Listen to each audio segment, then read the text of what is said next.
siguen los rozamientos entre Sala y Núñez. Ya van así todos los jugadores argentinos.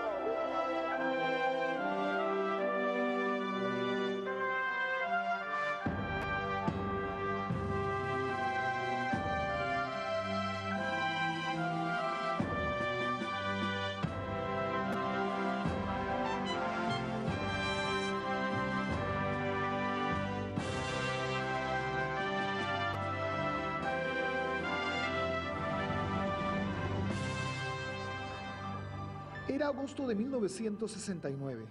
En los Estados Unidos, el Apolo 11 acababa de regresar de la Luna, donde Neil Armstrong había dado un pequeño paso para el hombre y un gran salto para la humanidad, y el festival rockero de Woodstock, con Joe Cocker, Jimi Hendrix y Santana como principales atracciones, concentraba la atención de los jóvenes. En el Perú, el chino, el general Juan Velasco Alvarado, era el jefe del gobierno revolucionario de las Fuerzas Armadas y gozaba de su momento de mayor aceptación popular. En Norteamérica, entonces, eran los tiempos del flower power, la marihuana y el amor libre, mientras que aquí, al sur del continente, en medio del sonido de las botas, las calles de Lima tenían otro aspecto. Eran otros tiempos sin duda, eran también días de fútbol. El fútbol de esa época no se jugaba como se juega ahora, las tácticas eran diferentes, la ubicación de los hombres en el campo eran diferentes, la rapidez era otra, se jugaba mucho más lento, los futbolistas eran más corpulentos, la parte física estaba desarrollada de otra forma, todavía habían backs grandes, fuertes, sólidos, macizos, ahora son mucho más flacos, más magros, más atletas, se corre mucho más. Ahora tú ves un partido de fútbol y de verlo te cansas, porque... La eliminatoria para el Mundial de Fútbol de México 70 acababa de comenzar y el grupo 10 estaba integrado por las selecciones de Argentina, Bolivia y Perú. Para nosotros, todo comenzó el 3 de agosto del 69 en Lima, cuando vencimos 1-0 a Argentina. El gol del triunfo lo anotó Perico León. Recuerden esa eliminatoria, el golazo de acá que ante Cejas, que prácticamente resolvió el panorama, ¿no es cierto? El pase de Chumpitá, la pelota que la baja con el pecho y el remate inatajable. El segundo partido fue en La Paz ante Bolivia, pero ese día la figura de la cancha fue un venezolano. Era el árbitro, se llamaba Sergio Chechelev, expulsó a dos de los nuestros, Nicolás Fuentes y Ramón Mifflin, y le anuló un gol legítimo a Alberto Gallardo, según él, por un fuera de juego. El saque de Rubiños dio un bote y no era offside, porque él venía corriendo a través de la velocidad que traía la pelota, y cuando ha dado el bote él no ha hecho más que meter el gol y lo anuló pues Checheleno. Fue injusto desde todo punto de vista. Chechelev, quien actualmente vive en Caracas y todavía se dedica al arbitraje, favoreció a los bolivianos durante todo el partido y fue decisivo para el resultado final. Bolivia 2, Perú 1. Sin embargo, los peruanos se cobraron la revancha una semana después en Lima. Ese día Perú goleó 3-0. Después de esos resultados, la clasificación se jugaría en Buenos Aires el 31 de agosto. Argentina necesitaba ganar de todas maneras. Para Perú, con el empate era suficiente. La selección nacional llegó al aeropuerto de Ezeiza en Buenos Aires 2 días antes. Estas son imágenes inéditas filmadas en película de 16 milímetros que América Televisión consiguió en exclusiva esta semana. Aquí vemos a Teófilo Cubillas, a Waldir Pereira Didi, a Orlando Latorre y a otro gran jugador que en aquella época era estrella en el Boca Juniors, Julio Meléndez, declarando ante la prensa argentina. El ataque de Perú, por supuesto, es lo que más ha impresionado de esta eliminatoria. Y Cubillas es uno de sus valores fundamentales. ¿Cree que la delantera peruana tendrá la movilidad que tuvo frente a Argentina allá en Perú? Bueno, yo creo que el desempeño de la delantera del equipo peruano va a ser tan igual como sucedió en Argentina, ya sea haciéndole frente al representativo argentino como haciéndole frente al representativo de Bolivia. No creo que en ningún momento se sienta mermado el desempeño nuestro. Cubillas, durante los primeros minutos del partido que Argentina jugó con Perú, usted se encontró muy libre para recibir la pelota. ¿Es su característica tirarse a media agua o es un delantero pleno usted? Bueno, la verdad es que yo, digamos, no tengo puesto fijo en la delantera, ya que juego por todos los sectores del ataque del equipo peruano. ¿Cree que el equipo argentino, en términos generales, es flojo futbolísticamente? Bueno, no digamos flojo, sino es un equipo técnico, un equipo dominador que digamos, no se caracteriza por tener, digamos, jugadores individuales, sino más bien gustan hacer un juego de conjunto. ¿Cree que va a ser un partido técnicamente bien jugado o que va a haber mucha fuerza, mucha brusquedad? Quizás por parte de ellos pongan fuerza, algo de brusquedad, pero nosotros sabremos comportarnos como hasta ahora lo hemos venido haciendo. Muchas gracias, Cubillos. ¿Usted espera del equipo argentino un esquema más ofensivo que el de los últimos partidos? Argentina ha jugado contra nosotros en Lima y ha hecho un partido muy bonito, un partido que realmente mereció a los espectadores que estuvieron presentes y por eso no creo que acá en la cancha de Boca la cosa salga adversa. Perú anda bien, moralmente bien, físicamente bien y yo creo que no tengo problema. Vou sair limpo, vou sair para ganhar o partido, então tenho que sair naturalmente com um esquema mais a gosto desses jogadores que vêm jogando até o momento, jogando um futebol suelto, um futebol produtivo, efetivo, buscando naturalmente o objetivo mais pronto possível. De la Torre, ¿cómo ve usted a la selección argentina en su fase ofensiva? Bueno, mire, por los partidos que hemos tenido la oportunidad de observar al equipo argentino, hemos visto la falta de penetración, la falta de empuje y yo creo que eso va a contrarrestar bastante en el rendimiento contra nosotros, puesto que es un equipo que no iba al ataque, no se veía fuerza ofensiva. ¿Usted qué recibió a sus compatriotas? ¿No los nota muy optimistas? Bueno, la verdad que sí, los noto con bastante ánimo, que han bajado de la nave de Aerolíneas Peruanas y yo creo que esa es una fase para domingo que estén con bastante moral. Al día siguiente, la prensa argentina también cubrió las prácticas de los peruanos en la Bombonera. Estamos en la cancha de Boca Juniors, donde el seleccionado peruano se está entrenando para el partido del próximo domingo que todos estamos esperando. Y los peruanos se entrenan de esta manera.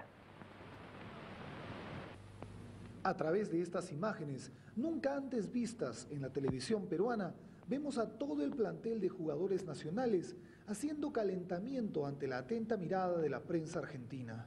Los jugadores también se entretienen con la pelota ante un grupo de periodistas locales y peruanos y finalmente reconocen la cancha practicando tiros al arco. Desde ese momento, ellos ya transmitían la gran confianza que tenían en lograr la clasificación. ¿Qué opina que va a pasar el domingo? Bueno, nosotros venimos con la ansia de un triunfo y salimos a ganar.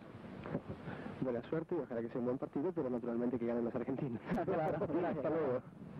Teófilo Cubillas, dicen que es el hombre más importante de la delantera peruana. Un saludo, Teófilo. Bueno, muy buenas tardes tengan todos ustedes, amigos televidentes de Canal 13, aquí para las preguntas que crea conveniente hacerme el amigo. Cubillas, ¿es cierto que está prometido hacer 2 goles el domingo? Bueno, la verdad es que no he prometido nada, quiero que todo venga por sí solo. ¿Cree usted que se podrán hacer fácilmente? Bueno, de convertir goles no es nada difícil, por qué no decirlo, pero quizás en esta oportunidad esté anotando en la valla contraria. ¿Cómo se encuentra en Buenos Aires? ¿Cómo encuentra el clima? ¿Cómo encuentra la atmósfera? Bueno, el clima no nos afecta de nada, puesto que estamos igual que en Lima, por qué no decirlo. Esperamos de que continúe así hasta el día del partido. Muchas gracias, Cubillas, y buena suerte. Gracias. Chumpitas, ¿cómo se sienten ustedes para el próximo domingo? Bueno, nosotros nos sentimos muy bien y esperamos hacer un buen partido para así dejar una buena impresión acá en Argentina. Ojalá que sea un buen partido. Muchas gracias y buena suerte. Bueno, será para despedirme hasta después del partido. Muchas gracias.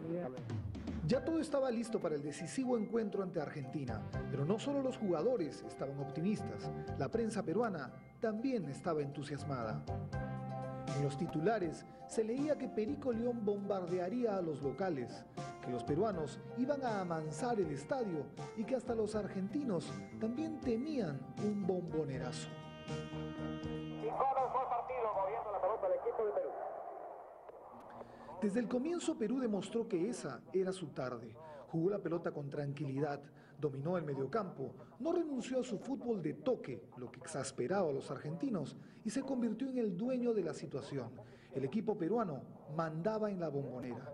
Incluso los peruanos en el primer tiempo pudimos anotar más de un gol. Una oportunidad estuvo en los pies de Cubillas y otras 3 en la zurda de Cachito. Deja tocar la pelota Ramírez.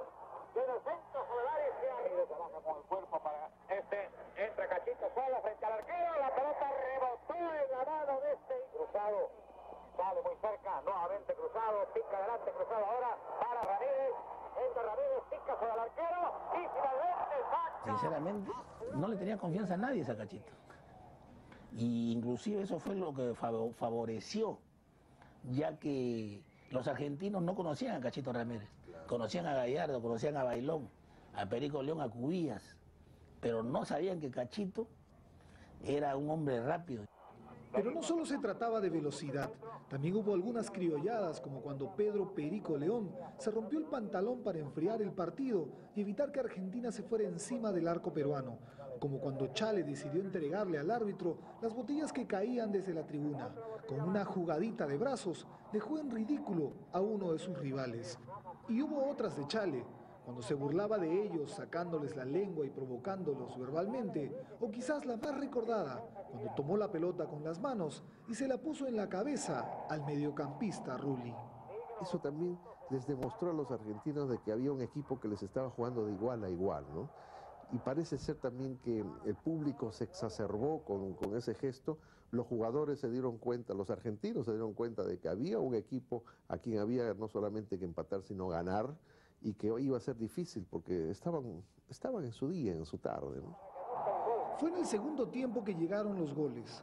A los 18 minutos Osvaldo Cachito Ramírez tomó un pase de Teófilo Cubillas y corrió hacia el arco de Mario Agustín Cejas. Ese fue el primero. Se escapa Cachito Ramírez, penetra al área, sale cerca, la tira,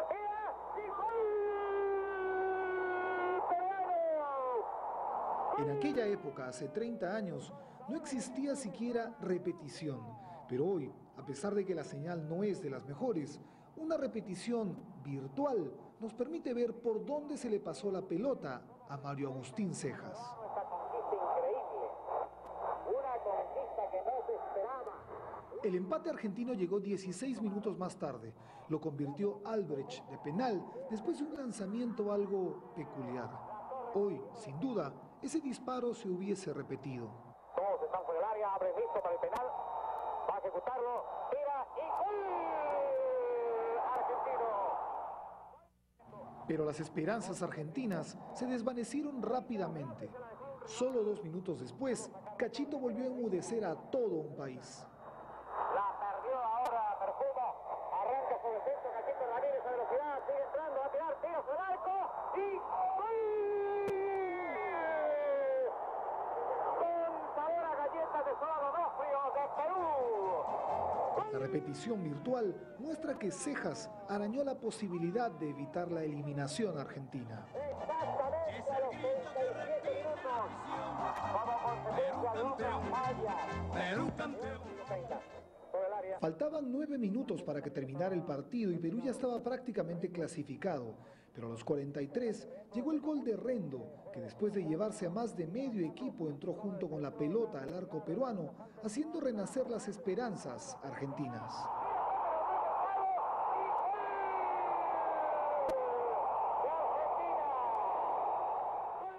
Un minuto antes del final hubo un gol argentino que el árbitro chileno Ormazábal anuló debido a un clarísimo fuera de juego. Pero en los camerinos peruanos, Orlando Latorre no sabía lo que pasaba. Es ahí donde Chito Latorre comienza a agarrarse a cabezazos y a puñetazos. Oye, le digo, estás loco. Lo han anulado, le digo, lo han anulado. Y comenzó y le veo toda la cabeza hinchada, todo loco. Pero a los argentinos no solo les anulaban un gol, también se les acababa el tiempo. Perú jugando con 10 hombres, expulsado Latorre, le está consultando su cronómetro ya del árbitro. Corre Cubillas en un intento de llegar a la pelota y terminó el partido. Terminó el partido y Perú se clasificó para la final de México. Y amigos nuestros, reciban ustedes desde Buenos Aires, Argentina, esta grata noticia que llega hasta ustedes por intermedio del fútbol en el 9 y por una... Estas fotos también son inéditas. Estaban olvidadas en los archivos de la revista El Gráfico, ya que ni siquiera se mandaron a ampliar. Se tomaron pocos minutos después del pitazo final y muestran la celebración peruana en medio de la cancha. Y también la tristeza argentina en sus camerinos. En medio de eso, los peruanos seguían celebrando y recibiendo el hidalgo aplauso del público argentino.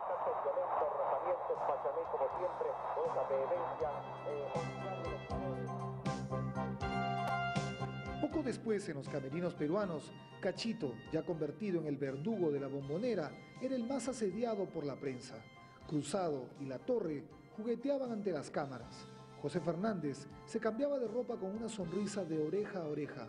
Ramón Mifflin repartía abrazos y saludos. Andrés Segarra y Rafael Risco sonreían de felicidad y Bailón y Cachito, los más jóvenes junto con Cubillas, se echaban a llorar por el mismo motivo. Al día siguiente, hubo caravanas de autos en diversas zonas de Lima, un recibimiento apoteósico en el aeropuerto y hasta un mitin de agradecimiento en la Plaza de Armas. Desde entonces, todos ellos, los protagonistas del encuentro, se convirtieron en verdaderos héroes nacionales. Lo cierto es que ese partido, que marcó el inicio de la etapa más brillante de nuestro fútbol, provocó sensaciones irrepetibles y una celebración nacional que nunca más fue igualada. Por eso, quizás, el 31 de agosto siempre será recordada como la fecha más gloriosa en la historia de nuestro fútbol.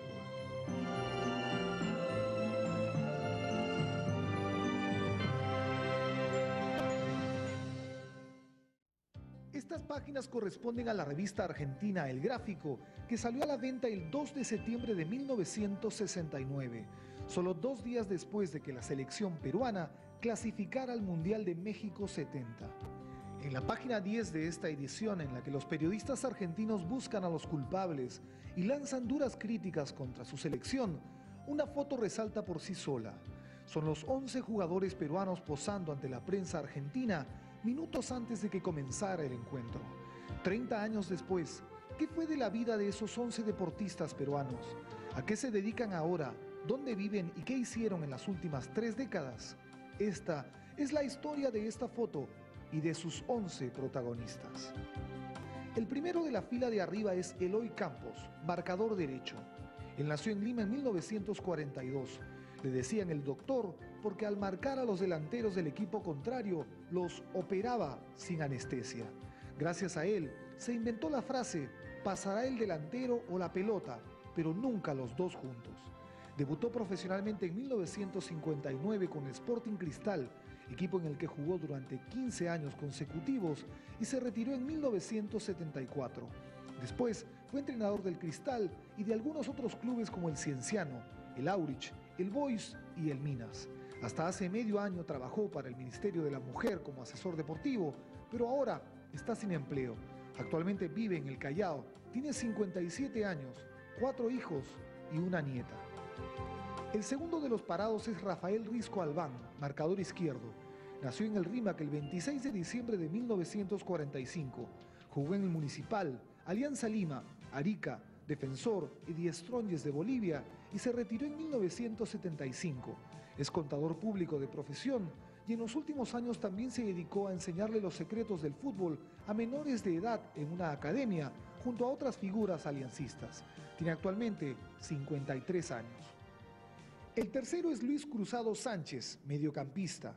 Nació en Barrios Altos y desde siempre le dicen Colorado. Jugó en Universitario desde 1959 y a los 17 años debutó con la camiseta de la selección. Fue subcampeón de la Libertadores con la U siendo capitán del equipo, pasó al Aurich de Chiclayo y tras culminar su carrera en el Ormeño de Cañete, se dedicó de lleno a la dirección técnica. Dirigió a la U, al Manucci y al San Agustín, también a la selección infantil. Actualmente trabaja como coordinador de deportes en el Banco de la Nación, pero espera volver a dirigir algún equipo profesional. Tiene 58 años, vive en La Victoria, tiene 3 hijos y 3 nietos. El cuarto de los de arriba es Luis Rubiños, arquero. Nació en el Departamento de la Libertad el 31 de diciembre de 1940 y su apodo era Chino. Jugó en los Diablos Rojos de Chiclín, en el Sporting Cristal, en la U y el Defensor Lima. Se retiró a los 36 años, pero 9 años después, cuando ya tenía 45, jugó una temporada en el San Agustín. Ahora también se dedica a la dirección técnica, ya que adiestra las divisiones menores de la U. Tiene actualmente 59 años y es el mayor de esa generación. El penúltimo de la fila es Héctor Chumpitaz, defensa central. Nació en Cañete y le decían el granítico por su fuerza física. Jugó en Municipal, Universitario, Atlas de México y el Sporting Cristal. Se retiró en 1985 cuando tenía 42 años. Fue capitán de la selección peruana durante 12 años y es el jugador que más veces vistió la blanquirroja. Lo hizo en 150 ocasiones. También fue capitán de la selección de América en 1973. Al retirarse, se dedicó a la dirección técnica. Fue entrenador del Unión Huaral, el AELU y el Cristal. Ahora tiene una escuela de fútbol a su nombre en La Molina y fue electo regidor de la Municipalidad de Lima por Vamos Vecino. Tiene 55 años, 3 hijos y 5 nietos. El último de los parados es Orlando Latorre, defensa central. Nació en Lima el 21 de noviembre del 45 y su apodo era Chito. Jugó al fútbol hasta los 35 años. Obtuvo 5 campeonatos con Sporting Cristal y terminó su carrera en el Aurich de Chiclayo.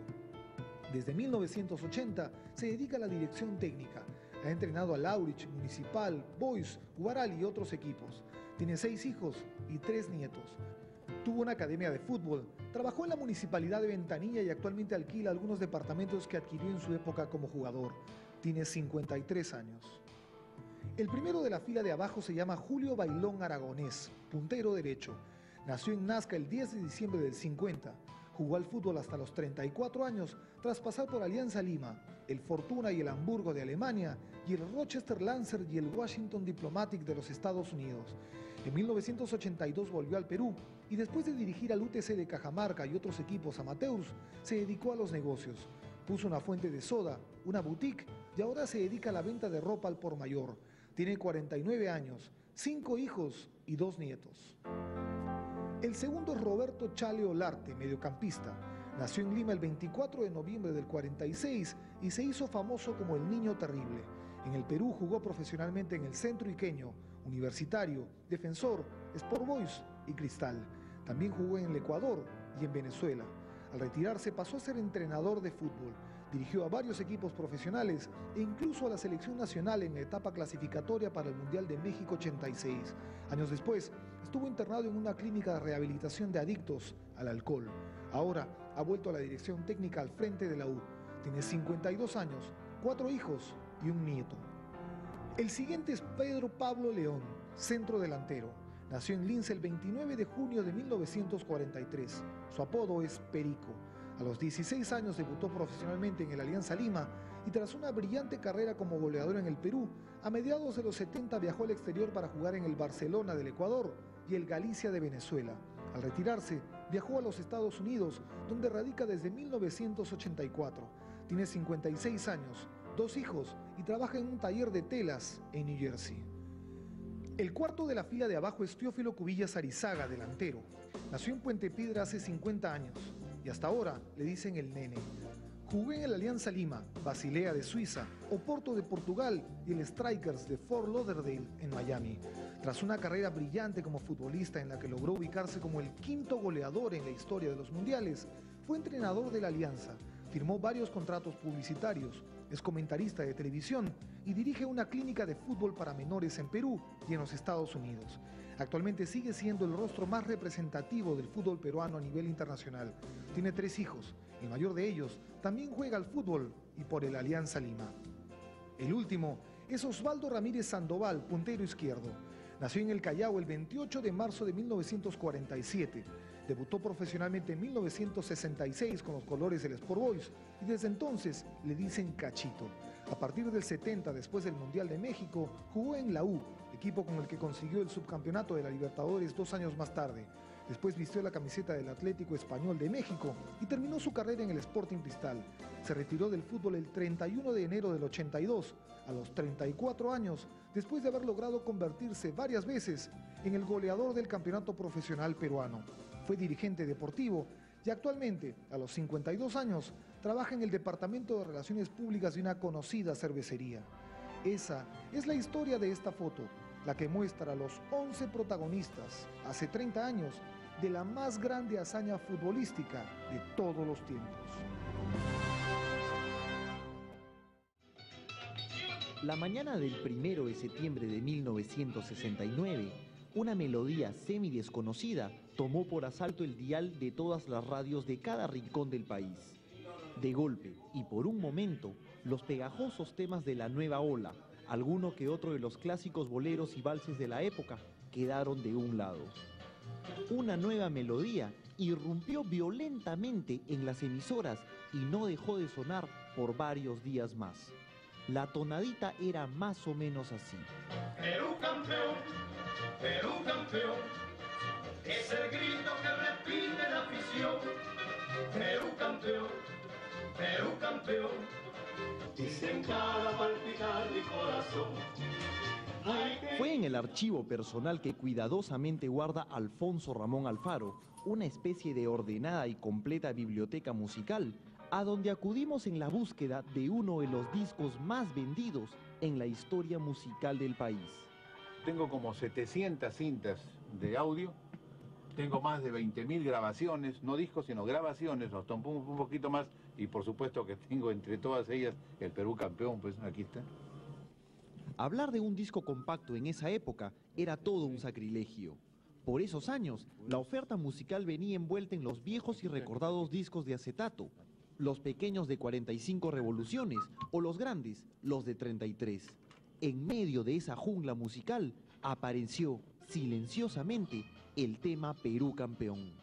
Yo la hice para dar aliento a los jugadores, ¿no? Y justamente Cachito Ramírez me decía, doctor, usted no se imagina, cuando escuchamos Perú campeón es como si nos pusieran una inyección de entusiasmo, de optimismo, me decía, ¿no? ¿Fue difícil componerla? No, en 10 minutos la hice con todos los jugadores. Yo tenía un periódico en la mano y entonces ahí estaban el cuadro de la selección, ¿no? Y entonces de ahí justamente saqué los jugadores y los empalmé uno con otro, pues, ¿no? El doctor Félix Figueroa tiene 57 años y hace 30, un domingo por la tarde, luego de que Perú perdiera ante Bolivia con la ayuda del árbitro Sergio Chechelev, se le ocurrió el tema Perú campeón. No era la primera canción compuesta por él, pero definitivamente sí fue la más famosa. Él sabe que no jugó aquel partido, pero sabe también que gracias a su ingenio y su creatividad, su nombre tiene un lugar en la historia. Yo miré para otros lares, ¿no? Pero yo creo que mi Perú campeón va a quedar todavía, muchos lo van a escuchar. Hay que ir a triunfar al mundial, venceremos a todos. Pero al hoy legendario tema le faltaba una voz que lo inmortalice. Fue ahí donde apareció Eddie Martínez, limenísimo cantante de tantas y muy buenas épocas, que junto a Osvaldo Campos, el otro integrante del dúo Los Haces, le dieron la forma y fuerza que la canción necesitaba en ese momento. Como me dijo el doctor Figueroa, mira Eddie, me dijo, hemos perdido con Bolivia, pero estos muchachos son buenos, merecen que se les dé un aliciente, y yo ese aliciente se lo estoy sacando a través de mi canción. Y por eso que cuando lo grabamos con mucho, le puse yo alma, corazón y vida a esta canción. ¿Fue la canción que más éxito le dio a Eddie Martínez y a la dupla? Sí. Indudablemente fue un éxito. Tan es así que mi compañero Osvaldo Campos y Eddie Martínez se compraron sus casas respectivamente con la regalía de Perú campeón. Eddie Martínez se gana la vida animando espectáculos, mundo al que desde siempre ha estado vinculado. Hasta hoy se le recuerda en México, al lado de Cantinflas, Pedro Infante, Sarita Montiel, Lucía Méndez, Angélica María y Marco Antonio Muñiz. Hoy, el canto sigue siendo parte de la vida de este intérprete, de tremendo parecido físico con Armando Manzanero. Muñeca preciosa, eres un conjunto de miel, nieve y rosa. No, ese vals, me acuerdo que lo cantaba mucho. También cantaba boleros, dos almas que en el mundo había unido Dios. La dupla Figueroa-Martínez no figura en la fotografía del equipo en aquel célebre partido. Han pasado los años, las elecciones y otros temas musicales, pero ninguno ha podido opacar ni enterrar el Perú campeón. Aquella dulce y ganadora sinfonía que remite a cada peruano a pensar en los tiempos en que éramos buenos en el fútbol, ganábamos seguido y clasificábamos a los mundiales.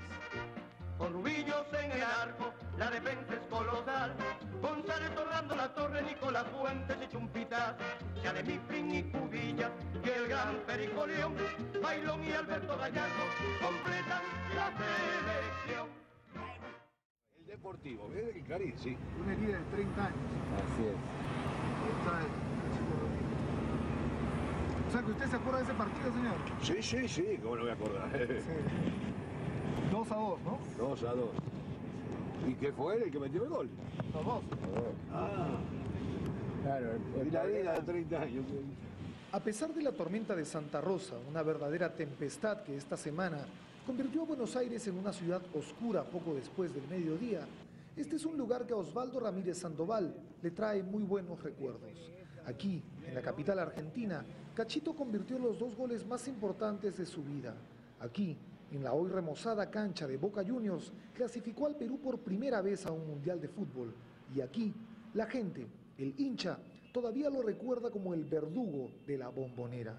Por todo eso, nosotros regresamos con él a Buenos Aires 30 años después para recordar en el mismo escenario y con el mismo protagonista la jornada más gloriosa de nuestro fútbol. Él lo hizo al lado de un periodista de televisión, con una pelota en la mano y con todos sus recuerdos en el corazón. Yo venía perfilado, amago irme al centro y ahí es donde Ceja me da el espacio y por aquí, por eso la tiro yo así. Y digamos que la pelota pasó de aquí así, hizo un efecto. Yo hice esto y la pelota pasó así y se fue a meter allá al otro lado.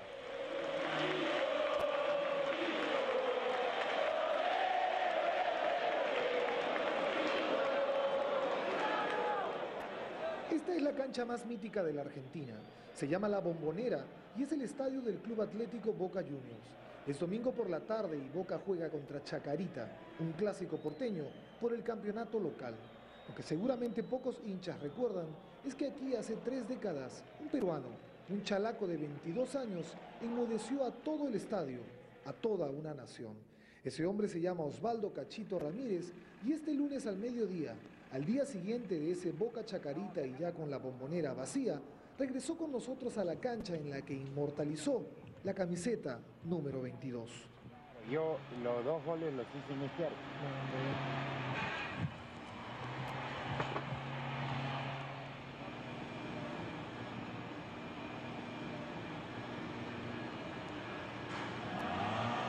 Qué rico, ¿no?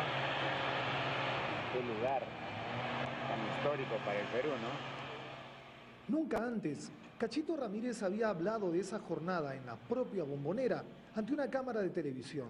Sin embargo, a pesar del tiempo transcurrido, el puntero izquierdo recuerda cada detalle de la memorable tarde del 31 de agosto del 69. Nosotros salimos por aquí, ¿no? Y de aquí enrumbamos al medio. Y Argentina venía atrás de nosotros. La Argentina tenía que haber salido.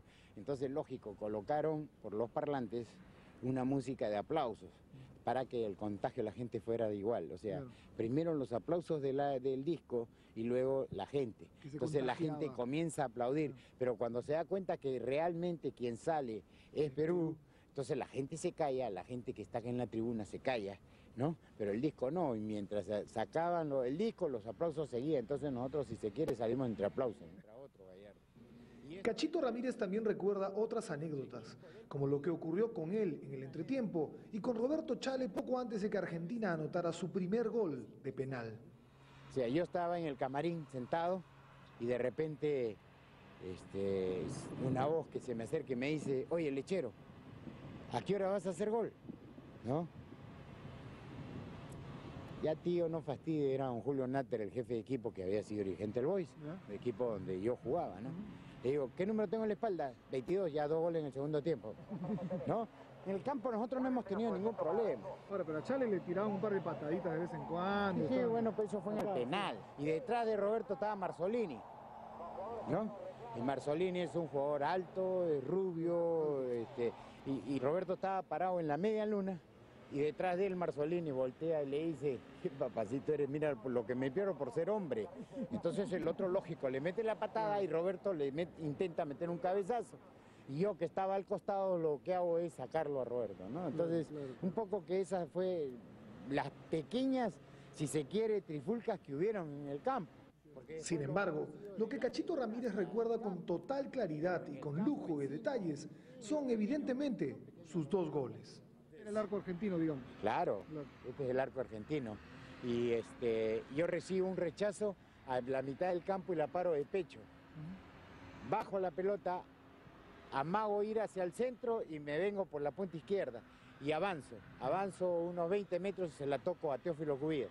Teófilo me la devuelve en pared, pero la devuelve demasiado fuerte, y Gallo, que era el lateral y que en paz descanse, quiso parar la pelota, y a la hora que la paro se le fue un poco la pelota, y yo que pasaba delante de él se la robo.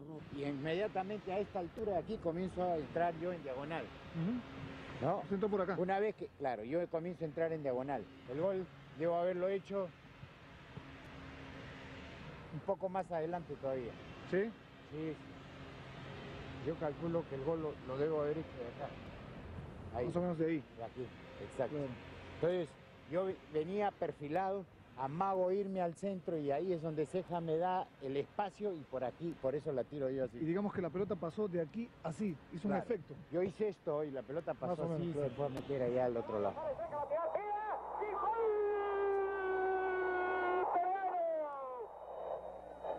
El empate debe dar ahora mayor ánimo al equipo argentino.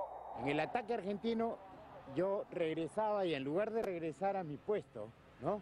Regreso en esta dirección, aquí más o menos a esta misma altura. Yo vengo regresando y no voy hacia mi lado izquierdo, sino en forma recta hacia acá. Viene el rechazo de la torre y la toma Perfumo.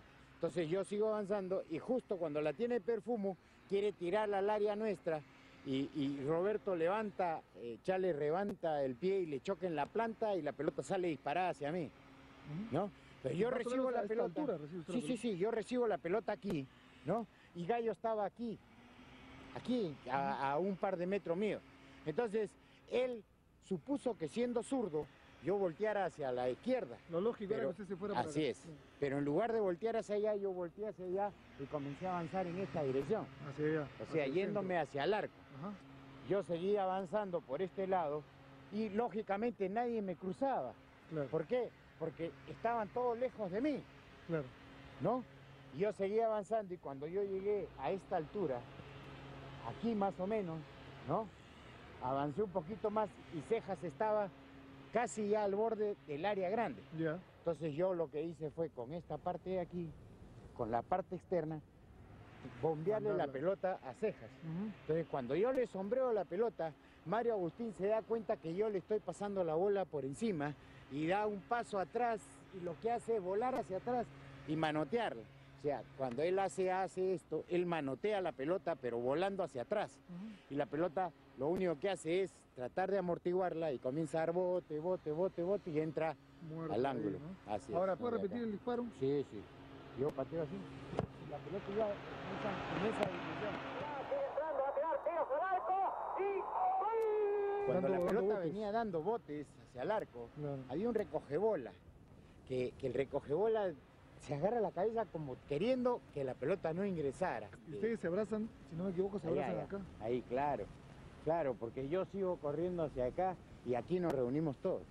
Me imagino que en ese momento el sentimiento debe ser indescriptible, ¿no? Sí.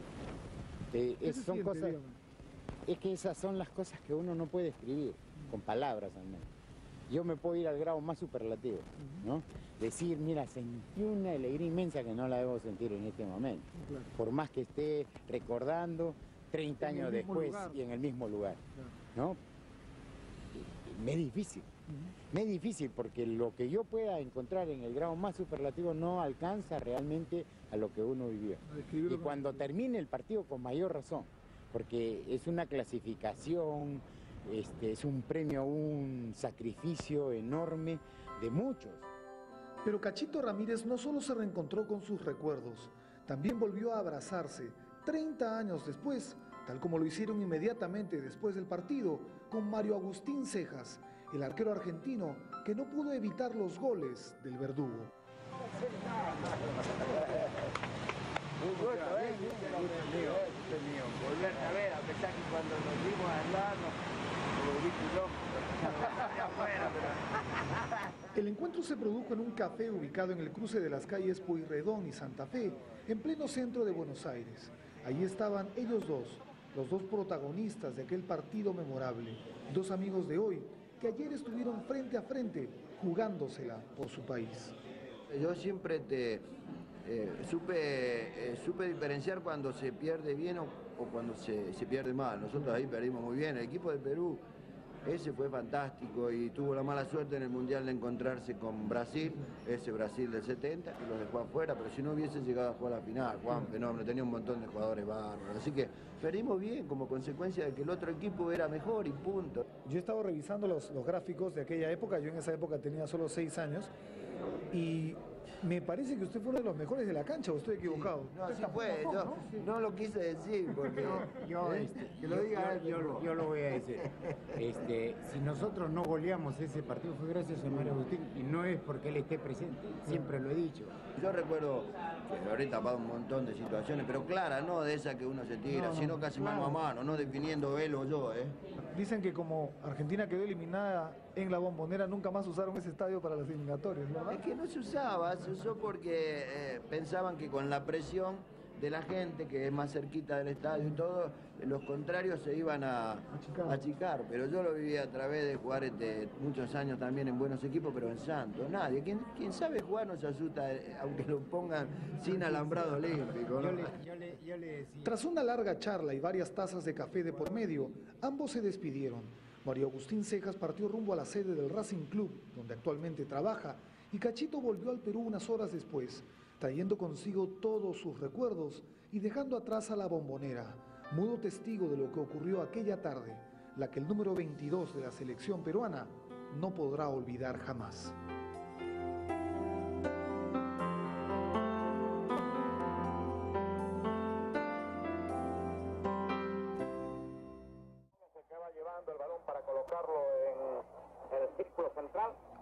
Aquella tarde del 31 de agosto de 1969, la Bombonera lucía completamente abarrotada.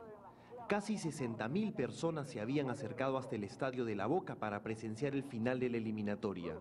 Como no podían faltar, cientos de hinchas peruanos que habían llegado desde Lima para presenciar el partido se hallaban apostados, en su gran mayoría, en la tribuna de Oriente. Nosotros escogimos a 3 de ellos para saber y recordar, 30 años después, qué sintieron esa tarde, cómo vivieron el partido y qué fue lo que más los impactó. Jorge Arriola es un hombre que casi no necesita presentación, pues desde siempre ha estado ligado al deporte. Y hoy, luego de haber transcurrido 3 décadas, el Chupo guarda celosamente el mejor tesoro de esa mítica tarde, la pelota, la misma que gentilmente fue cedida para la presentación de este programa especial. Y esta pelota me la llevó hace 3 años, 3 meses, Osvaldo Ramírez. Nosotros trabajamos juntos en Bacus. Y llegó a mi oficina y me dijo, te traigo un recuerdo. Esta es la pelota del año 69, ¿no es cierto? Y él me la llevó y él la ha conservado y yo le tengo que creer que es la pelota del 69. Incluso... Jorge Arriola comenzó a acompañar a las selecciones nacionales desde 1958, por lo que en el 69 su presencia en la Bombonera estaba descontada. Me acuerdo cuando llegamos al aeropuerto en APSA, que era la línea de esa época, bajamos todos juntos por la escalinata del avión y ya en el aeropuerto, en Ezeiza, cantamos el himno nacional. ¿Sufriste mucho durante el partido o lo viste tranquilo? Bueno, lo vi tranquilo, entusiasmado, esperanzado. ¿Gritaste mucho los goles de Cachito? Y grité lo que falló, porque todos se acuerdan de los goles que metió Cachito, pero también tuvo 2 o 3 que falló. ¿Te insultaron tal vez los argentinos? No, porque en la zona donde estábamos nosotros era una zona pues preferencial, era muy tranquila. Tan es así que cuando hemos salido del estadio nos hemos ido al hotel y nos encontramos con la sorpresa que nos dijeron que hay un grupo de hinchas peruanos que han venido a ver el partido y que han sido agredidos. Faltando poco para una determinada esquina, después de caminar algunas cuadras, una turba de muchachos, hombres, nos atacó con cadenas, palos, piedras. Empezaron a zumbar piedras y todos corrimos, nos asustamos mucho. Me tropecé con uno de ellos que lo llevaba yo por la espalda así, corriendo lo cogí y se cayó, me caí encima de él y ahí se dieron cuenta que no era del grupo de ellos. Obviamente tenía otra vestidura porque eran bastante desarrapados los que corrían detrás de nosotros. Y recibí todos los golpes que debía haber recibido en esta vida. las piernas, no podía caminar, con golpes en general.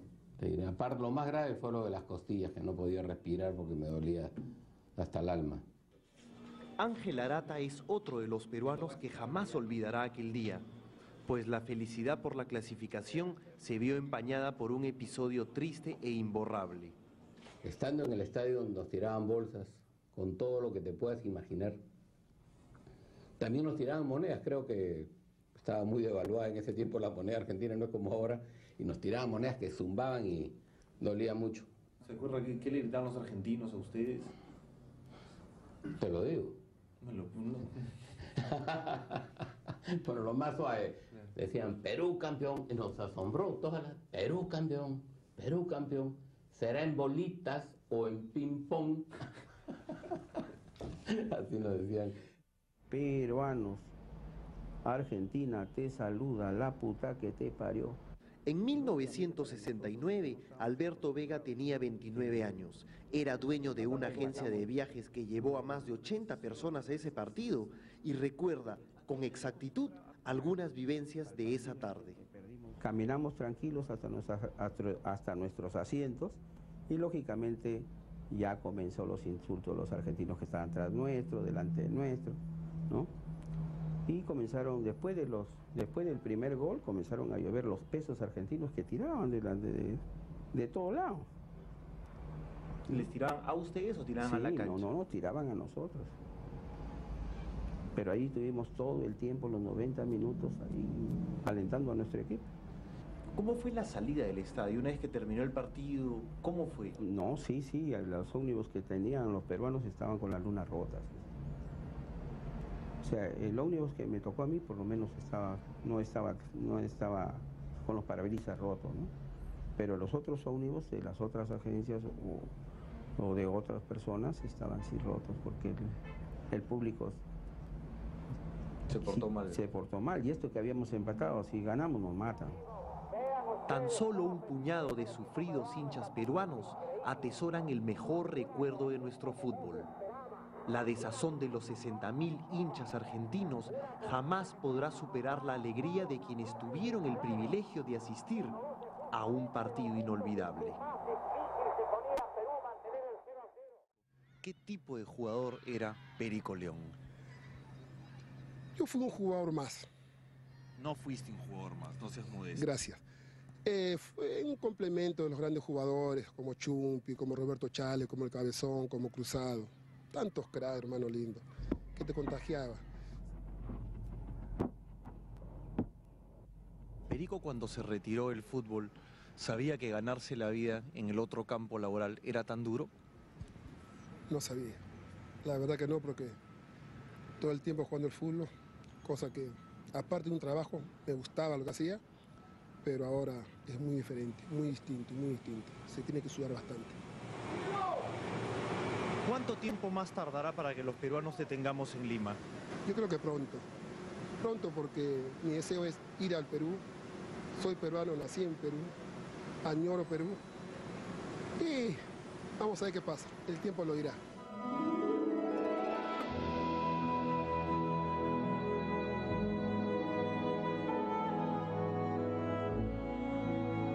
Para él ha pasado tan rápido el tiempo que parece fue ayer cuando empezó este largo peregrinaje.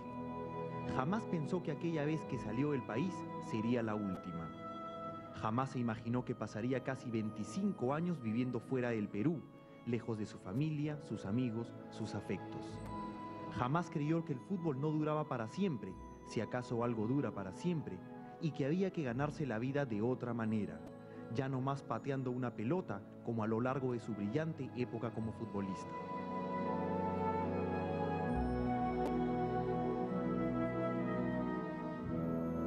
¿Por cuántos oficios ha pasado Perico León acá en Estados Unidos? Por varios, porque el trabajar identifica a la persona, sea que de cargar caja hasta operar una máquina. Trabajo es trabajo. Yo creo que sí, es lo más lindo que puede haber.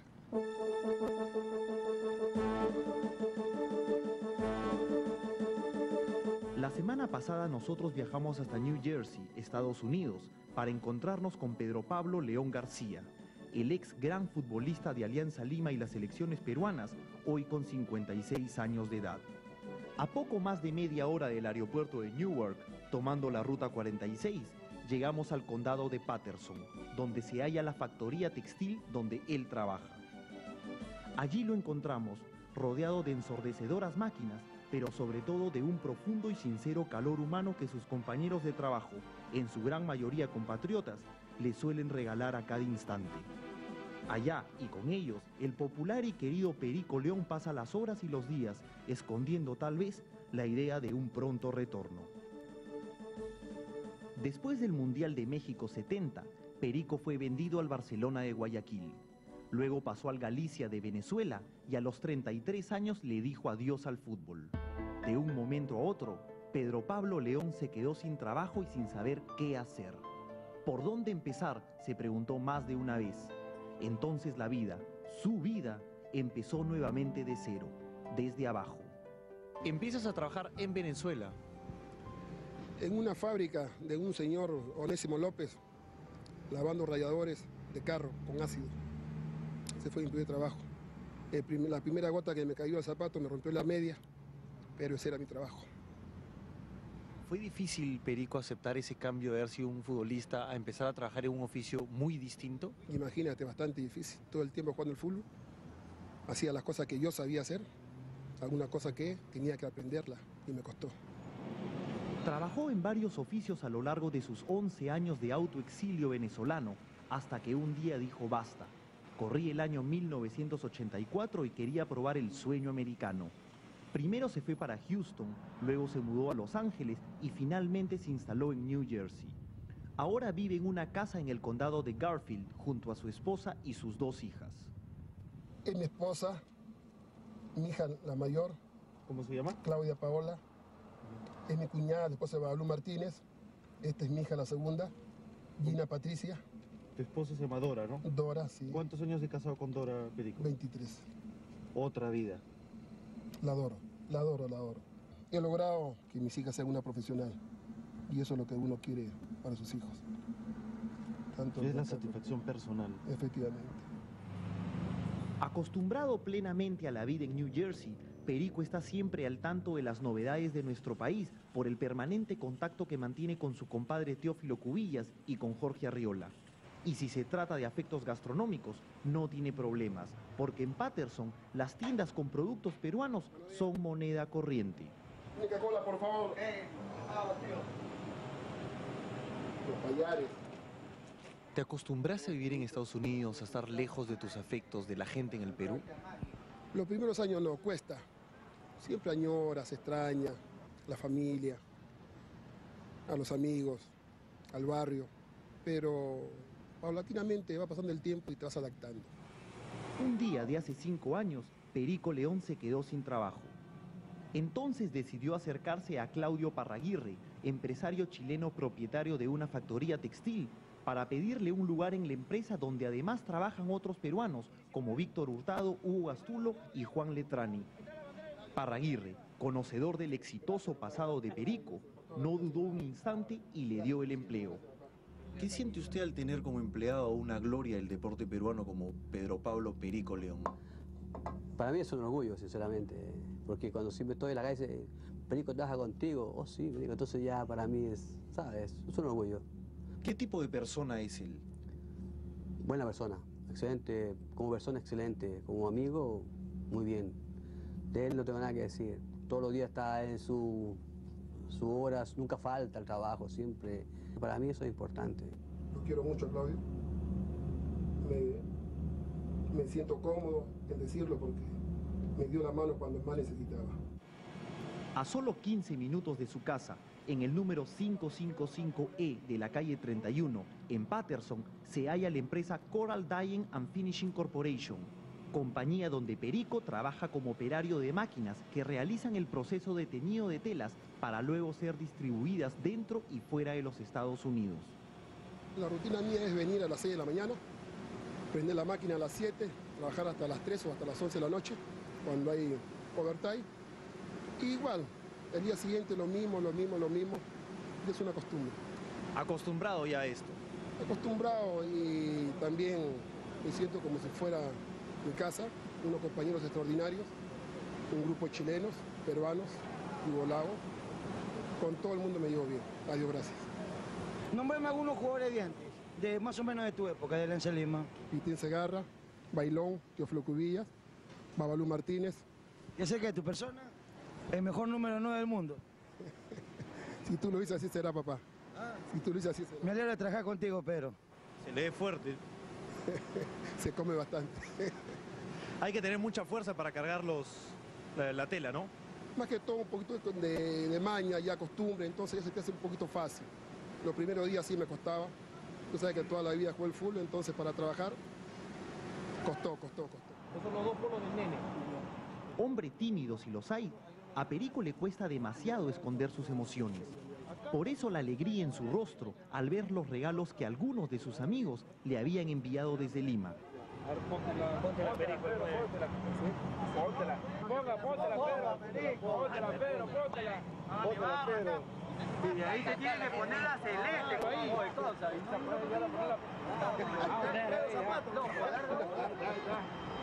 Gracias, muchachos. ¿Qué número tiene? ¿Qué número tiene, Perico? ¿Qué número tiene? Ahí está la 9. El mejor 9. Gracias.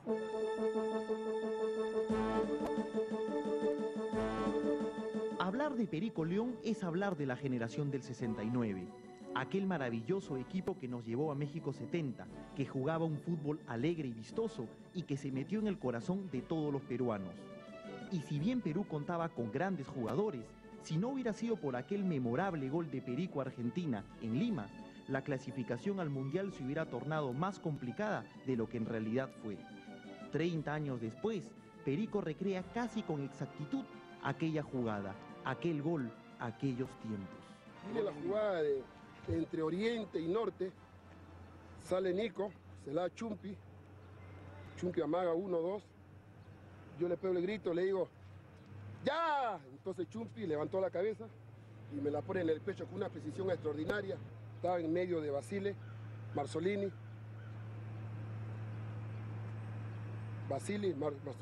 Perfumo, y salía Ceja, entonces lo único que me quedó matarla con el pecho, la pelota, y hacerle sombrerito.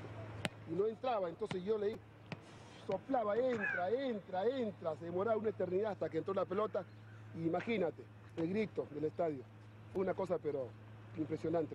¿Fue el más importante de tu carrera en la selección? Sí.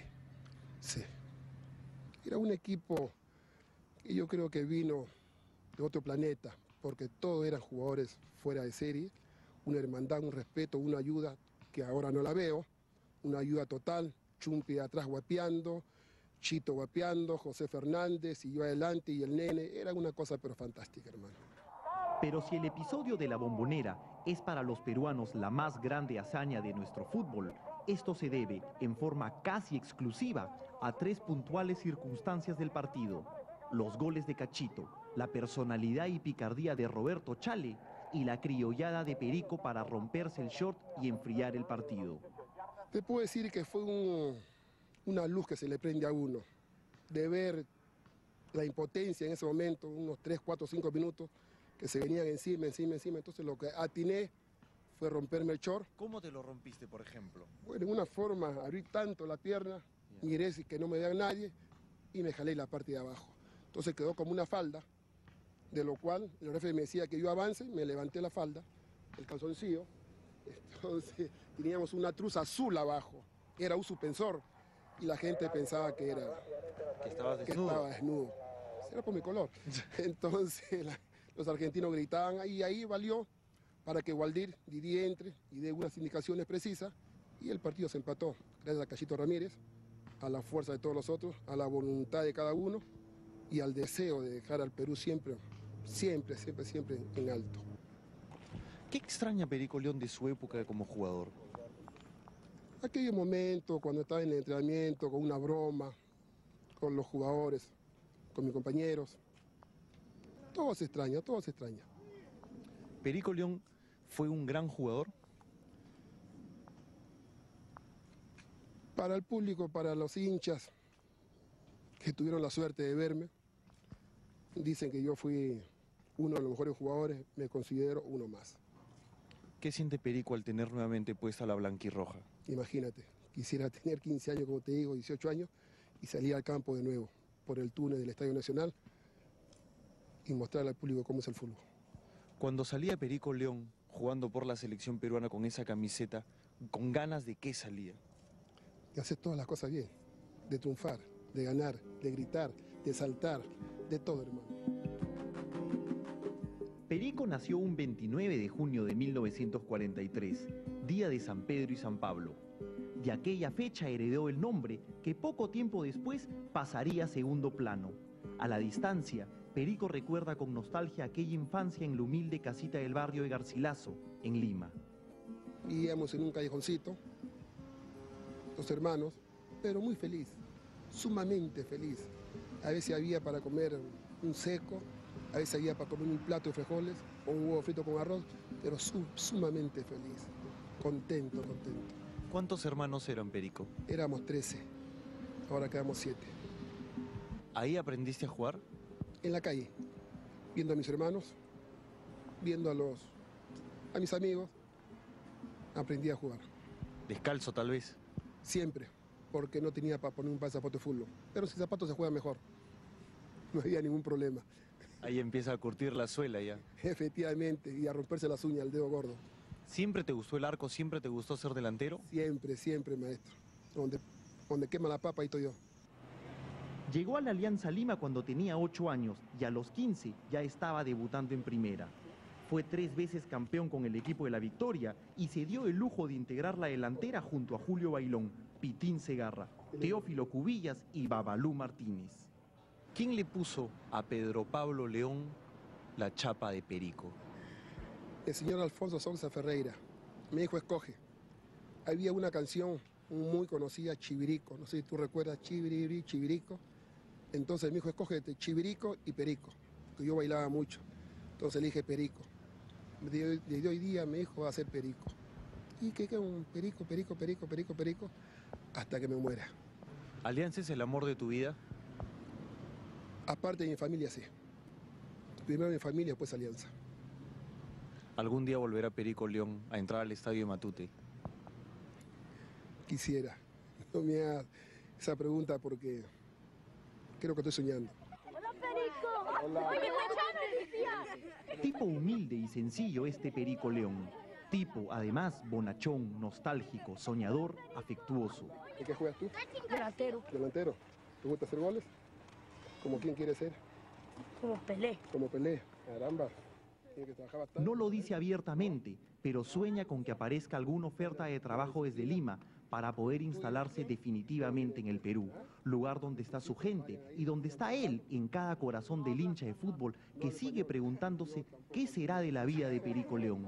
Ok, bye, suerte. Okay, chao. ¿Te gustaría trabajar en el fútbol, estar ligado al fútbol, sea acá o sea en Lima? Es mi meta. Dios quiera que todo se llegue a cristalizar, porque Perico León creo que va a morir en un campo deportivo. Parece que fue ayer cuando Perico salió del país, pero han transcurrido 25 largos años y ¿sabe alguien cuántos más pasarán para que este hombre vuelva al Perú? El ídolo de toda una generación vive lejos porque, lamentablemente, acá no sabemos cómo tratar a los tipos que nos regalaron alegrías y buenos momentos. ¿Cuándo piensas regresar a Lima? Créeme que yo estoy ansioso de ir. Hace mucho tiempo que no voy. Quiero ver a mi familia, a la familia de mi esposa, a mis amigos, a mis ex compañeros. Tú sabes que recordar cosas lindas es vivir. Entonces quisiera recordar aquellos momentos que tuve con Pitín, con Bailón, con el Nene, con Sotil, con tantos jugadores crack que tuvo el fútbol peruano de ese entonces y ahora, a la actualidad, ¿no? Como Solano, tantos jugadores buenos que tiene el Perú. Entonces, deleitarme un momento viendo un partido de fútbol en el estadio de Alianza Lima o en el José Díaz. Hoy, a Perico no le queda otra cosa que pensar en que la vuelta está próxima. ¿Acaso una suave manera de bajar la tristeza y aminorar el dolor que le produce la terrible incertidumbre de no tener fecha de retorno? Por ahora, solo le vamos a decir un hasta pronto, Perico.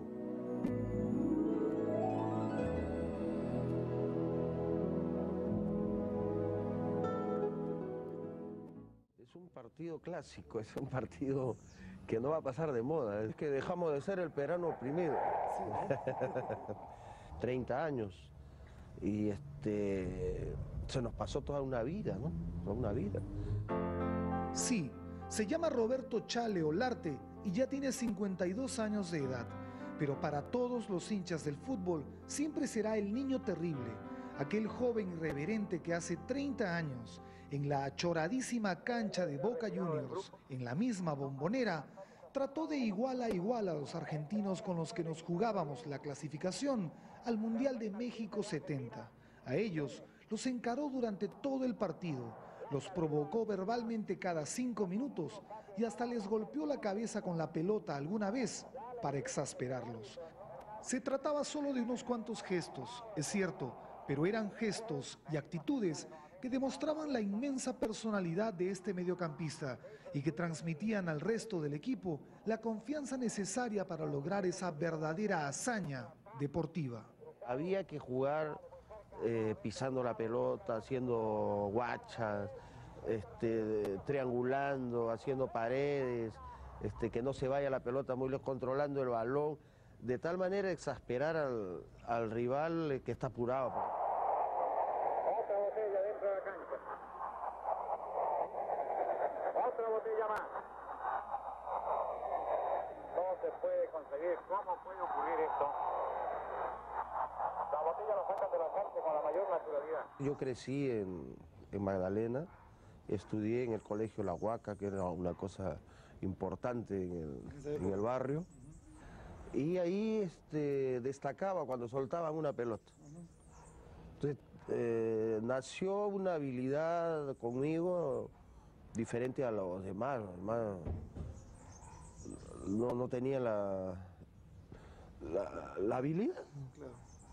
Y atrás de la Huaca había un pampón donde poníamos 2 piedras acá, 2 piedras acá, y hacíamos la educación física. Un bando para acá, otro bando para acá. Claro. Y recuerdo que metía goles bonitos, entonces significaba pues que mi camino por ahí podía ser... Por ahí podía funcionar. Por ahí podía funcionar.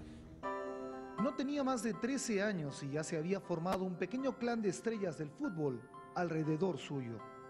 Pasamos en grupo, me acuerdo, con mi compadre Mifflin, Bailetti, mi hermano Juan, mi hermano Guillermo. Compañeros de barrio. Claro, un grupazo, el zurdo Paredes, el chino Congoró, Coito, su hermano.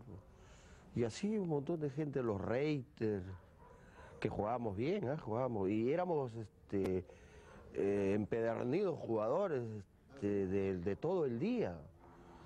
Y eso era en el oratorio, y en la noche teníamos el parque principal. También. El parque principal era una rotonda, y como rotonda, en alto, tenía 2 entradas, entonces eran los arcos.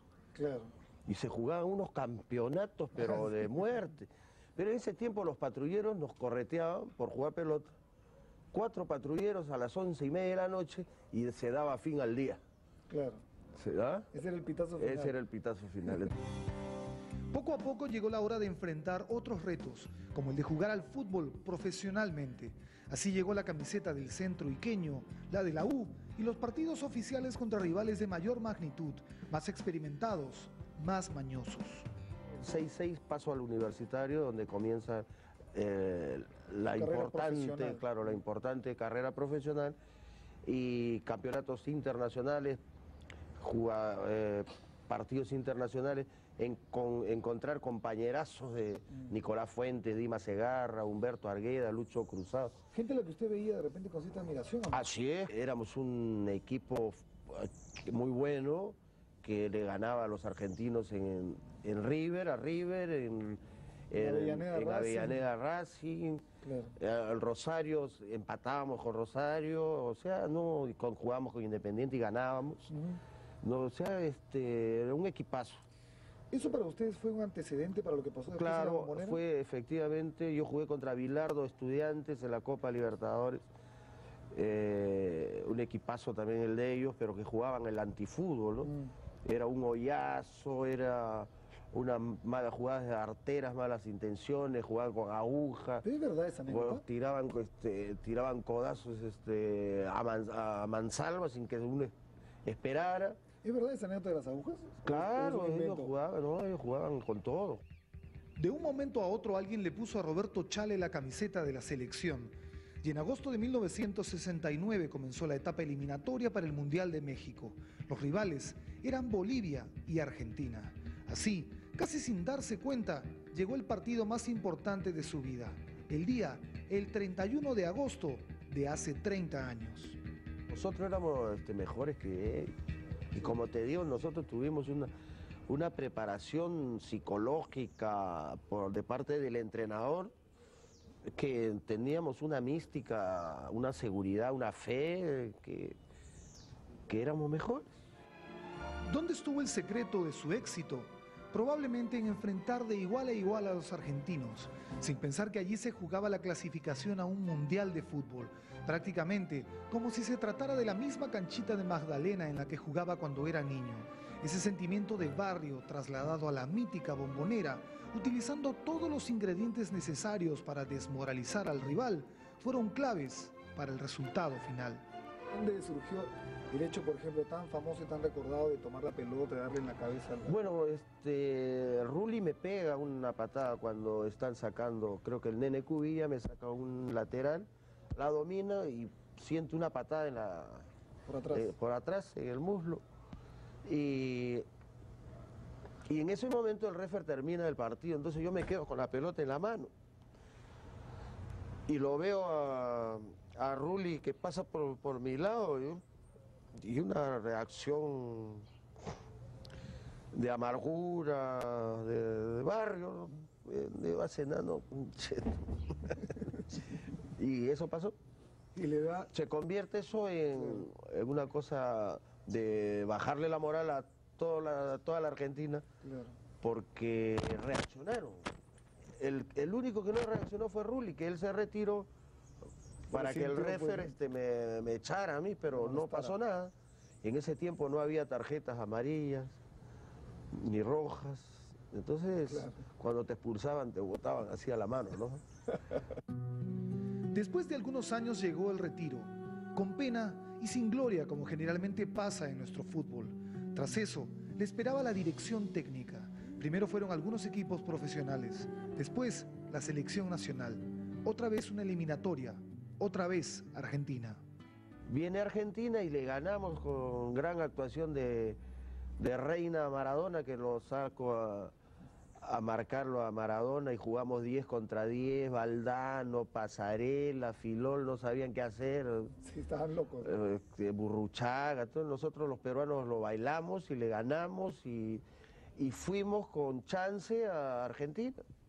Maradona fue nuevamente marcado por Reina, empatamos 2-2, gran actuación de Julio César Uribe, casi le ganamos, al estadio lo tuvimos mudo todo el partido porque 2-1 íbamos ganando la mayor parte del tiempo, le hicieron una falta a Chirinos, meten el gol. ¿Cómo es la vida, no? Usted estuvo a 9 minutos, a 9 minutos de la clasificación, no, se olvidan de toda mi historia, de como jugador, que le di glorias. Claro, el público siempre cariñoso conmigo, ¿no? Pero no los dirigentes. Como ocurre siempre en la vida, después del éxito viene la oscuridad. Roberto Chale, el crack, tuvo que enfrentarse con la dura realidad de ser una estrella en un país como el nuestro. El resto llegó solo. La frustración, la ansiedad, el sentir que se pasa la vida y que uno no ha logrado lo que busca, fueron los momentos más oscuros de su vida. Por todo eso, tuvo que refugiarse en Volver a Vivir, una institución que rehabilita a adictos a las drogas y el alcohol. Ya no se abrían las oportunidades tan fáciles como eran antes. Entonces, eso sentí. De repente uno sentía que ya se le estaba pasando la vida, que se estaba volviendo viejo, que ya no tenía las oportunidades y que si no las tuvo antes ya no las va a tener después. Claro, un poco que las creía, entonces, y estoy entero, ¿no? Entonces decía, con todo lo que dicen que he hecho de bueno, de ejemplo, de fútbol, de temperamento, del terrible, ¿por qué estoy así? Estoy sano y a la vez enfermo, ¿no? Claro. Entonces me interné para dejar de tomar hice un programa y estoy recuperado. Todos hemos tocado fondo, pues a nuestra medida, ¿no? Por favor, bien cerquita. Nunca está más oscuro que cuando va a amanecer, dicen algunos. Eso parece haber ocurrido con Roberto Chale Olarte, quien estuvo a punto de caer en medio del más profundo de los abismos y que gracias a él mismo logró salir del hoyo. Ahora es el entrenador de la U, del equipo que él mismo llevó al título más de una vez. Para Chale, aquel niño terrible de la Bombonera, han vuelto los buenos tiempos. Y el lunes todos tenemos libre, ¿está bien? Para que hagan su líquido, tranquilo. Tranquilo, ¿eh? No, háganlo, pero no terminen en la comisaría. A seleção peruana foi uma seleção que até hoje eu nunca mais consegui agarrar uma equipe como agarrei a equipe do Peru. E consegui, né, a seleção peruana uma geração muito boa de jogadores. Né? Tinha Pitaz, Gallardo, Chale, Mifflin, Bailón, Perico. Quer dizer, uma geração muito boa. É uma equipe que tinha muita união primeiro, não? Apesar de Chale estar na U, Gallardo em Cristal, Cubia em Aliança, outro em Municipal, o Sotinho Municipal. Quer dizer, tínhamos vários equipos, não? Jogadores da seleção, pero pelo tempo que nós passamos juntos, se tornou-se uma equipe solo. Não? Então, aí não sou de Laú, não é Aliança, nem Cristal, todo estava vestindo a camisa de Peru e todo estava consciente de que eram todos hermanos. ¿Acaso fue el destino? Tal vez fueron los años, quizás fue la vida misma. Sea como fuere, a este hombre, al que parece haberle caído encima todo el peso del tiempo, la lucidez no lo ha abandonado. Archiva con extrema y extraña pulcritud cada uno de los gratos momentos que le tocó vivir en Lima, en Perú, esa segunda patria que lo adoptó como un ciudadano más, luego de su exitoso paso por la selección peruana. Lima é sempre muito bem-vindo, não? Os chicos, os amigos que tenho em Peru, eu me sinto mais em Peru, não? Então, sempre estou pronto para fazer uma viagem para o Peru, fazer uma visita a meus amigos. Eu, se eu puder, eu vivi em Lima, que me gusta muito a Lima. Eu creio que aí eu tenho segurança, tenho tranquilidade, não? Que em Rio eu não tenho, não?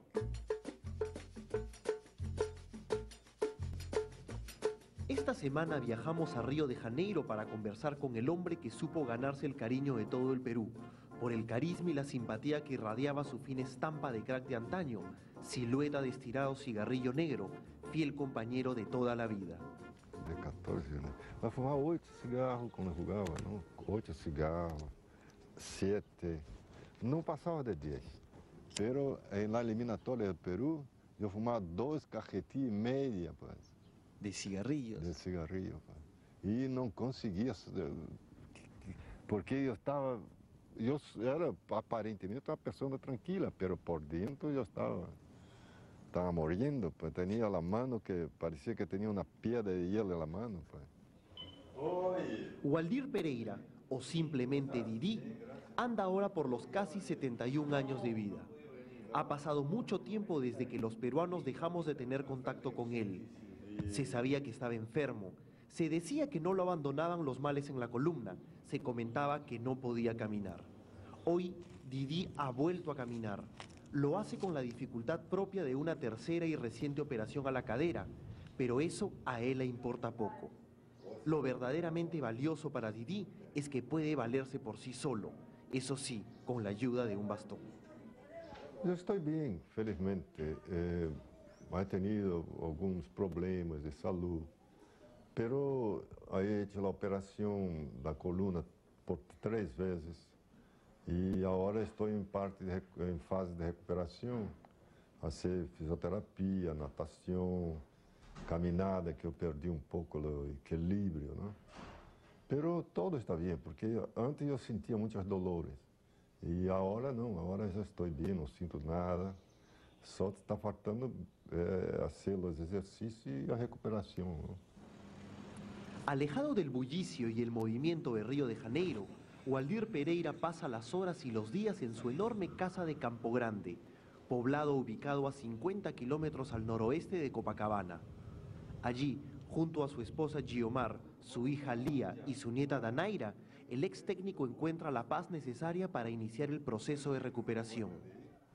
Acá é uma tranquilidade total, não? Que nós temos acá bastante campo, muito verde, os pájaros por la manhã nos despertam a nós. Então, para descansar é maravilhoso, mas eu já estou sentindo falta das 4 linhas, não? Está aí mirando, procurando fazer algo em benefício dos chicos. Então já estou começando a cansar-me de estar tranquilo, ¿no? Pero si el viejo y sabio Didi no se ha alejado de la memoria de los peruanos, eso se debe, casi en forma exclusiva, a que comandó el equipo que destacó en las eliminatorias que nos depositaron en el Mundial de México 70. Un proceso que, tal vez como nunca más en nuestra historia, arrancó un año antes del inicio de la fase de clasificación. Eu garantizava antes de tomar conta da seleção, porque eu tinha segurança que eu tinha uma geração muito boa. Teníamos material humano. Claro, pues. Então aí era só controlar o material humano, porque o material humano era muito bruto. Não, Perico não queria saber nada, que a aliança ele era dono de aliança, então ia treinar quando não queria não ia e tal. Então a minha preocupação era controlar o material humano que teníamos. Nós fizemos venia sendo um trabalho de muitos meses, e a equipe cada vez crescia mais. Então, não era por estar na Bombonera que nós íamos perder, não? Se nós fizemos um trabalho, não? A Argentina, naturalmente, confiava em ganhar. Em sua história. Não, a Argentina não se cuidou como tinha que se cuidar. Então, se Peru se cuidou, Peru tinha a obrigação de ganhar. Então, a obrigação era nossa, era de Peru ganhar. Porque Peru ha hecho el trabajo todo que tenía que hacer, que tenía que ser hecho. ¿No? Entonces, cuando yo hablé con los jugadores, no, nosotros estamos preparados, nos preparamos. Y Argentina va a tener que se conformar fuera, porque no va a ganar de nosotros. Nosotros, el equipo nuestro es mejor que el equipo argentino. Entra ahora Chale quitando bien. Se enfrenta al 7 de Argentina. Y muy buena la jugada entre Risco y Chale. Y viene el saque largo ahora. Entonces nós teníamos um equipo do Peru que valia a pena mirar a equipe. Dava gusto, não? Eu ponia a equipe na cancha e me quedava tranquilo. Por dentro já estava pegando fogo, pero eu tinha segurança que a equipe ia jogar bem. El triunfo ante Argentina en Lima, el empate en la Bombonera, la clasificación a México, el recibimiento en el aeropuerto Jorge Chávez, la llegada a Palacio de Gobierno, el calor de la gente agolpada en la Plaza de Armas. Recuerdos, tan solo valiosos recuerdos para Didi. O aeroporto estava tomado por la gente, não? Eles me sacaram por uma portita do avião e sumiram comigo. Eu, quando eu me dei conta, estava no Palácio de Gobierno, não? Com o presidente Velasco. Com o presidente Velasco, que já estava comemorando, já tinha comemorado a classificação, não? A Praça de Armas estava, que não cabia um mais, pois. Quer dizer, isso foi uma coisa muito linda, que Peru tem que ter todos os 4 anos, a cada 4 anos, pois, esta satisfação, porque o Peru lo merece, os peruanos lo merecem, que são muito hermanos, muito buenos, pues. Pero los chicos, sus chicos, no lo abandonan. Siempre hay un momento para volver a vivir, a la distancia, aquellos viejos buenos tiempos. Aqui está Cubia. Cruzado está com a mesma careta. Os pelitos blancos. Na torre, que a hora que já conhecia a torre. A torre sempre delgadito, sempre delgadito, espigadito, não? José Fernandes só engordou um pouquitito. Está com a mesma carita, cabelos grisalhos, tá bem. Eloy está a mesma coisa, só quedou um pouquinho sem pelo, pues. Pero igualito, ¿no? Está igualito, pues. ¿Qué le dirías a Charlie si lo tuvieras al frente, Didi? Pensé, ¿qué pasa, mi chico? Pues, para ver si Charlie se perdió un esqueleto, pues. ¿Qué pinta tenías tú ahora, pues? Era el más bonito chico de... Las chicas andaban atrás de Charlie, caramba. ¿El más pintón? Sí, pues Charlie era bonito. Acá estás tú en hombros, en la Bombonera. ¿Quién? Ahí fueron los jugadores que te cargaron. Sí, Orlando, La Torre, acá está Charlie. Charlie, o Mifflin. Y me pegaron, porque nosotros pues, trabajamos quase um ano juntos, não? E eu trabalhava na manhã, na tarde. Nós outros íamos comer nos chifas quase todos os dias. O pai de Nico, por exemplo, foi morto, não? Claro. E eu peguei lá o autobus, todos os jogadores fomos ao enterro. Entendeu? Quer dizer, é uma família, pues. Hombre nostálgico si los hay, Didi añora los tiempos cuando vivía en Lima. Paseaba por la ciudad como un personaje querido y respetado y se tomaba unas copitas de su anhelado pisco peruano. El pisquito, ¿no? Es la cosa más linda que hay, ¿no? Es cuando se agarra por un pisquito de Ica, que usted mira, está amarillito, ¿no? Pues se da color de la uva, pues. Você pega aquele olorcito saborosíssimo. ¿Te gustaba el pisco? La, la. É melhor que o whisky, pai. E me encantava o pisquito, pai, para conversar sobre futebol. Então eu ponia assim um pouco de whisky, de pisco assim, e me quedava, às vezes, 3, 4, 5 horas, hablando de futebol, e me descava só o gosto el sabor de tenerlo. ¿Acaso fue el destino? Tal vez fueron los años, quizás fue la vida misma. Un 31 de agosto de 1969, este hombre se recibió de arquitecto. Construyó la más hermosa de sus obras y le fue tan bien que hoy la gente sueña con que aparezca una generación de futbolistas similar a la que tuvo en sus manos el maestro Didi hace exactamente 30 años. Todo el pueblo peruano sorria, estava contento com a vida.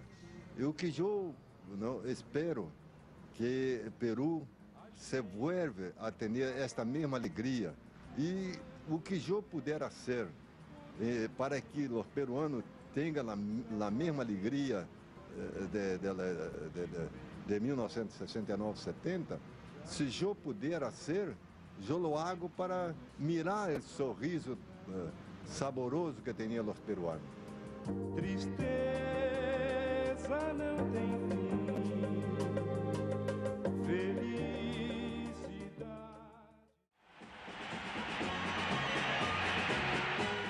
...40 años después de su primera y hasta ese momento única participación en los mundiales de fútbol, la selección peruana se volvía a presentar en una Copa del Mundo con casi el mismo plantel que había eliminado a Argentina y Bolivia.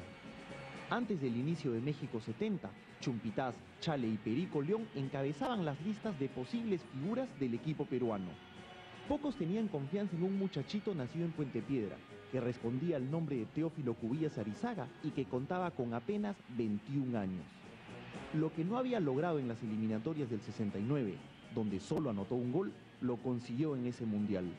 Al nene le bastaron 4 partidos y 5 goles para empezar a meterse en la historia grande de las Copas del Mundo.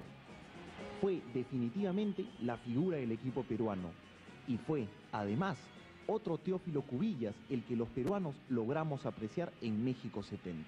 Didi fue el responsable de este cambio que se dio en mi persona, porque hasta al terminar las eliminatorias yo era un delantero más, o sea, delantero ofensivo. Pero cuando vamos al Mundial de México, Didi me hizo saber, me dijo: Teófilo, tú eres más aprovechable viniendo de atrás, por tu juventud, me dice, por tu fuerza, por tu ímpetu, o sea, prefiero utilizarte adelante, o sea, te estoy perdiendo un poco, porque si tú vas a estar adelante esperando que te llegue la pelota y si por ahí no te llega, te vas a desperdiciar, entonces prefiero que venga desde atrás, que recibas pelota atrás y te proyectes.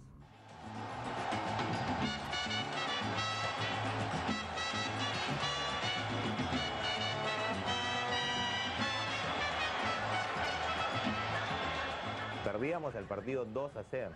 Y viene la reacción, o sea, cuando vino el gol de Gallardo, de una posición, o sea, dificilísima. Es que Gallardo, o sea, tenía una patada, o sea que pelota que iba al arco tenía que ser gol. Pero en muchas oportunidades las pelotas iban a cualquier sitio menos al arco, pero bastase que una fuera al arco y tenía que ser, porque le pegaba con tanta fuerza a Albertito que...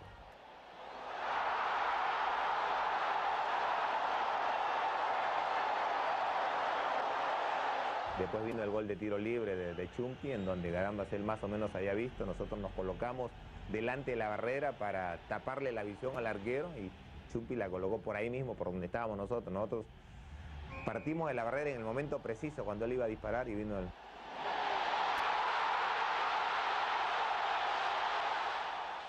Y después viene el tercer gol, que tuve la felicidad de hacerlo yo, pero una jugada que nace en los pies de Nicolás Fuente, marcador de punta, que sale desde atrás, se la pasa al Cabezón y el Cabezón empieza a hilvanar conmigo, o sea, hacer paredes.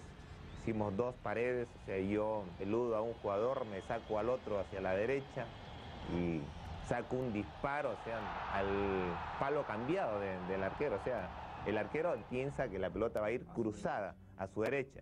Entonces él más o menos esperaba a la derecha y yo pateo y me sale el tiro con el efecto al revés, hacia el mismo palo donde estaba el arquero y la pelota se introduce y fue pues un...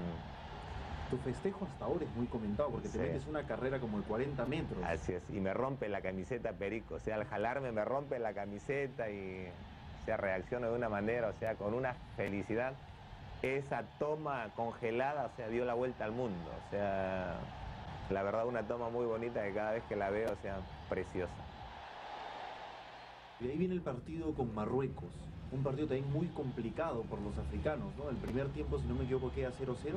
Sí, 0-0. Recién en el segundo tiempo fue que nosotros conseguimos los 3 goles. Me tocó en ese partido hacer 2 goles también, otro lo hizo Robertito Chale.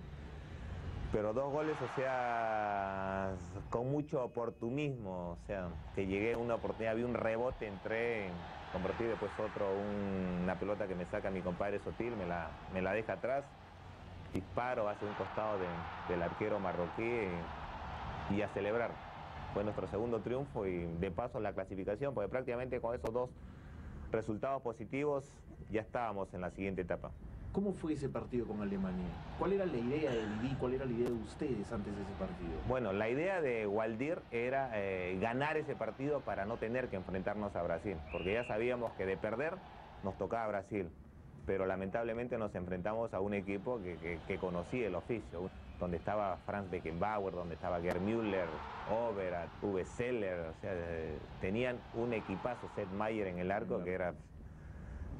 me tocó también en ese partido hacer un gol, en un rebote, o sea, un cobro de tiro libre que choca en uno de la barrera de Alemania, desvía la pelota, pero nos sentimos tristes, nos íbamos a enfrentar, a la postre nos enfrentamos al campeón del mundo. Brasil creo que había ido a esa Copa del Mundo preparado para todo, pero sin embargo, o sea, le hicimos, o sea, nadie le había hecho a Brasil 2 goles como lo hicimos nosotros en esa Copa del Mundo. Y el accionar del equipo fue muy parejo, se crearon muchas situaciones, lamentablemente Rubiños, o sea, no estuvo en una tarde feliz, pero esto no le quitan méritos. Con él habíamos alcanzado, habíamos logrado todo, lo conseguido hasta ese momento y cualquiera tiene una mala tarde, o sea, lamentablemente le hicieron unos goles, pero nos tocó con ese resultado decirle adiós a esa Copa del Mundo, o sea, la cual yo la recuerdo como la mejor de todas en las cuales yo he participado.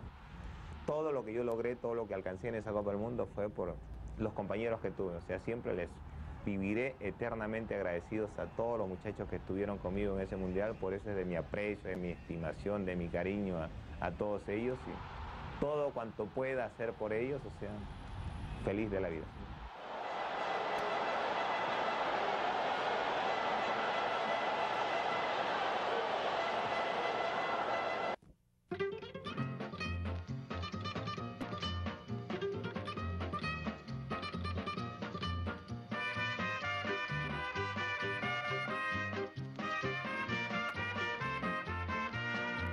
Perú campeón, Perú campeón, es el grito que repite la afición. Perú campeón, Perú campeón, dicen cada palpitar mi corazón. Perú campeón, es el grito que repite la afición. Perú campeón, Perú campeón, dicen cada palpitar mi corazón. Hay que ir a triunfar al mundial, venceremos a todo rival, con el lema Perú a campeonar, siempre arriba Perú debe ganar.